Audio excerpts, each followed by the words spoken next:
അസ്സലാമു അലൈക്കും വറഹ്മത്തുള്ളാഹി തആല വബറകാതുഹു. പുതിയൊരു വീഡിയോയിലേക്ക് എല്ലാവർക്കും സ്വാഗതം. ഇന്നത്തെ വീഡിയോയിൽ നമ്മൾ പൊതുവായിട്ടുള്ള കാണുന്ന ഒരു പ്രശ്നത്തെക്കുറിച്ചാണ് ചർച്ച ചെയ്യാൻ വേണ്ടിയിട്ട് പോകുന്നത്. അതായത് എല്ലാവരും പറയാൻ മടിക്കുന്ന ഒരു കാര്യമാണ്. എന്താണെന്ന് വെച്ചാൽ നിസ്കാരം എന്നുള്ളതിനെക്കുറിച്ചാണ്. അതായത് നിസ്കാരം ചില ആളുകൾക്ക്, നമ്മളിലുള്ള ഒരുപാട് ആളുകൾക്ക്, നമ്മുടെ ഇടയിലുള്ള ചില ആളുകൾക്കൊക്കെ നിസ്കരിക്കാൻ നമുക്ക് ബുദ്ധിമുട്ടുണ്ടാക്കും. ബുദ്ധിമുട്ടെന്ന് പറഞ്ഞു കഴിഞ്ഞാൽ നമ്മുടെ ശാരീരികമായിട്ടുള്ള പ്രശ്നങ്ങളല്ല, നമുക്ക് മാനസികമായിട്ട് ചെയ്യാനങ്ങോട്ട് മൂഡ് തോന്നില്ല. നമ്മൾ ചിലപ്പോൾ വിചാരിക്കും, ഇന്ന് മുതൽ നിസ്കരിക്കണം, ഇന്ന് ളുഹർ മുതൽ, ഇന്ന് അസ്ർ മുതൽ, അല്ലെങ്കിൽ നാളെ സുബ്ഹി മുതൽ. പക്ഷേ നമ്മളെക്കൊണ്ട് അങ്ങോട്ട് കഴിയില്ല. നമുക്ക് ആഗ്രഹമൊക്കെ ഉണ്ടാകും, പക്ഷേങ്കിൽ നമ്മൾ നിസ്കരിക്കാറുണ്ടാവില്ല, നോമ്പ് നോക്കാറുണ്ടാവില്ല. അങ്ങനെ എല്ലാത്തിനും ഒരു മടി, അല്ലാഹു തആല പറഞ്ഞ കാര്യങ്ങളൊക്കെ ചെയ്യാനൊരു മടി ഉണ്ടെന്നുണ്ടെങ്കിൽ തീർച്ചയായിട്ടും ഈ വീഡിയോ നിങ്ങൾക്കുള്ളതാണ്. ഈ വീഡിയോ കാണുന്ന കുറച്ചെങ്കിലും പേര് അങ്ങനെയുള്ളവരാണെന്ന് എനിക്ക് മനസ്സിലാകും. കാരണം ഈ വീഡിയോ ആ ഒരു കാര്യം ഉണ്ടായിട്ടാണല്ലോ ഈ ഒരു വീഡിയോ തമ്മിലൊക്കെ കണ്ടിട്ട് ഇട്ട് നോക്കാൻ തോന്നിയത്. അപ്പോൾ ഇൻഷാ അല്ലാഹ് ഈ വീഡിയോയിൽ പറയുന്ന കാര്യങ്ങളൊക്കെ നിങ്ങൾ കേട്ട് കഴിയുകയാണെന്നുണ്ടെങ്കിൽ, ശ്രദ്ധിച്ച് കേട്ട് മനസ്സിലാക്കുകയാണെന്നുണ്ടെങ്കിൽ ഇൻഷാ അല്ലാഹ് എന്തായാലും നിങ്ങൾ ഇനി മുതൽ നിസ്കാരവും കാര്യങ്ങളൊക്കെ തുടങ്ങും കേട്ടോ. ആദ്യം ഞാൻ നിസ്കരിക്കുന്നവർക്ക് ലഭിക്കുന്ന കുറച്ച് അനുഗ്രഹങ്ങളെ കുറിച്ച് പറയും. ഒന്നാമത്തേതെന്ന് പറയുന്നത്, നമ്മൾ നിസ്കരിക്കുകയാണെന്നുണ്ടെങ്കിൽ, ഒരാൾ നിസ്കരിക്കുകയാണെന്നുണ്ടെങ്കിൽ അദ്ദേഹത്തിന് ഖബർ ശിക്ഷയിൽ നിന്ന് ഒഴിവ് ലഭിക്കും. അതുപോലെ തന്നെ നമ്മുടെ ജീവിതത്തിലെ എല്ലാ പ്രയാസങ്ങളും പിന്നെ അതുപോലെ തന്നെ തടസ്സങ്ങളൊക്കെ അല്ലാഹു തആല തട്ടി മാറ്റിക്കൊണ്ടേയിരിക്കും. പിന്നെ അതുപോലെ തന്നെ ഖിയാമത്ത് നാളിൽ അല്ലാഹു തആല നമുക്ക് വലത് കയ്യിൽ നമ്മുടെ നന്മതിന്മകൾ എഴുതി കഴിഞ്ഞ് കിതാബ് തരും.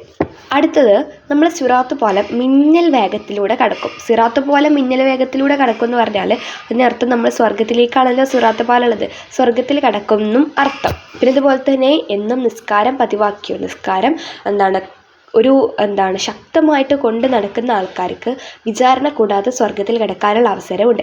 ഇങ്ങനെ ഒരുപാട് അനുഗ്രഹം, ഇത്രയൊന്നും അല്ല കേട്ടോ, ഇത് വെറും ഉയർന്നു നിൽക്കുന്ന വളരെ കുറച്ച് അനുഗ്രഹങ്ങൾ മാത്രം. ഒരുപാട് എണ്ണിയാലൊടുങ്ങാത്ത അനുഗ്രഹങ്ങളുള്ള ഒരു അമലാണ് നമ്മുടെ 5 വക്ത് ഫർള് നിസ്കാരം എന്ന് പറയുന്നത്.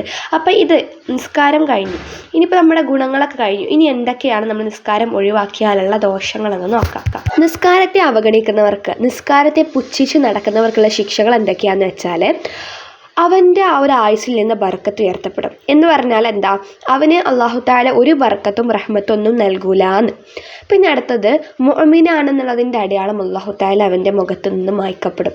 മനസ്സിലായോ? മുഅ്മിനാണെന്നുള്ളതിൻ്റെ അടയാളം അല്ലാഹു തആല അവൻ്റെ മുഖത്ത് നിന്ന് മായ്ക്കപ്പെടും എന്ന് പറഞ്ഞാൽ അവനെ മുഅ്മിനുകളുടെ കൂട്ടത്തിൽ നിന്നും ഒഴിവാക്കപ്പെടും എന്ന്. മൂന്നാമത്തത്, അവൻ്റെ മറ്റുള്ള പ്രവർത്തനങ്ങൾക്കൊന്നും എന്തില്ല, പ്രതിഫലം അല്ലാഹു തആല ലഭിക്കൂല. പിന്നെ അതുപോലെ തന്നെ നമ്മുടെ ദുആകളുണ്ടല്ലോ, അത് ചെയ്തവർ, നമ്മൾ നിസ്കരിക്കാത്തവർ ദുആ ചെയ്യാറുണ്ട്, സ്വാഭാവികം. നമുക്ക് ആവശ്യം വരുമ്പോഴൊക്കെ ദുആ ചെയ്യാറുണ്ടാവും അല്ലേ. അപ്പോൾ ഇങ്ങനെ ഈ ദുആകളൊന്നും എന്തില്ല, ആകാശത്തേക്ക് ഉയരൂല, അതായത് അല്ലാഹു തആല സ്വീകരിക്കൂല.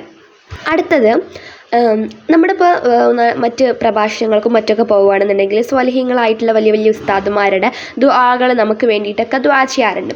അങ്ങനെയുള്ള നിസ്കരിക്കാത്ത ആളുകൾക്ക് അങ്ങനെ മറ്റുള്ളവരുടെ സ്വാലിഹായ മറ്റുള്ള ആൾക്കാർ ദുആ ചെയ്യുമ്പോൾ അവർക്ക് ആ ഒരു സ്ഥാനം ലഭിക്കില്ല, അല്ലെങ്കിൽ സ്വാലിഹീങ്ങളുടെ ദുആകളിൽ ഇവർ ഉൾപ്പെടില്ല എന്നർത്ഥം. അടുത്തത്, അവർ കഴിക്കുന്ന ഭക്ഷണത്തിൽ ബർക്കത്തുണ്ടാവില്ല. ഇത് വളരെ കുറച്ചുള്ള ബുദ്ധിമുട്ടുകൾ അല്ലെങ്കിൽ ശിക്ഷകൾ മാത്രം. ഇനി മരണസമയത്തെ ശിക്ഷകളെ കുറിച്ച് പറയാം.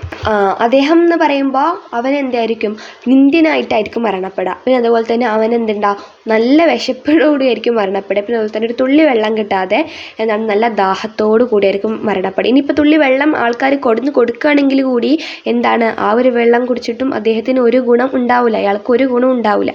മനസ്സിലായല്ലോ? ഇനി അടുത്തത്, നിസ്കരിക്കാത്തവർക്ക് ഖബറിൽ എത്തിക്കഴിയുമ്പോൾ കിട്ടുന്ന ശിക്ഷയെക്കുറിച്ച് പറയാം.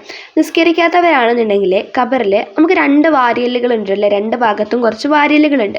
അപ്പോൾ വാരിയല്ലുകൾ ഇങ്ങനെ തമ്മിൽ കോർക്കുന്നത് വരെ എന്ത് ചെയ്യും, അല്ലാഹു തആല ഖബറിനെ ഇടുക്കിക്കളയും എന്നാണ് പറയുന്നത്. പിന്നെ അതുപോലെ തന്നെ ഖബറിൽ അല്ലാഹു തആല തീ കത്തിക്കും. നമ്മൾ പറയാറില്ലേ, ഖബർ ആളെ കത്താന്നൊക്കെ, അതുപോലെ തന്നെ ഖബർ തീ കത്തിക്കും, ഖബറിൽ തീ കത്തൽ ഉണ്ടാകും. പിന്നെ അതുപോലെ തന്നെ നമ്മുടെ ഒരു ഷുജാഉൽ അഖറ എന്ന് പറയുന്ന ഒരു പാമ്പുണ്ട് കേട്ടോ, ഒരു ഭയാനകമായിട്ടുള്ള പാമ്പാണ്.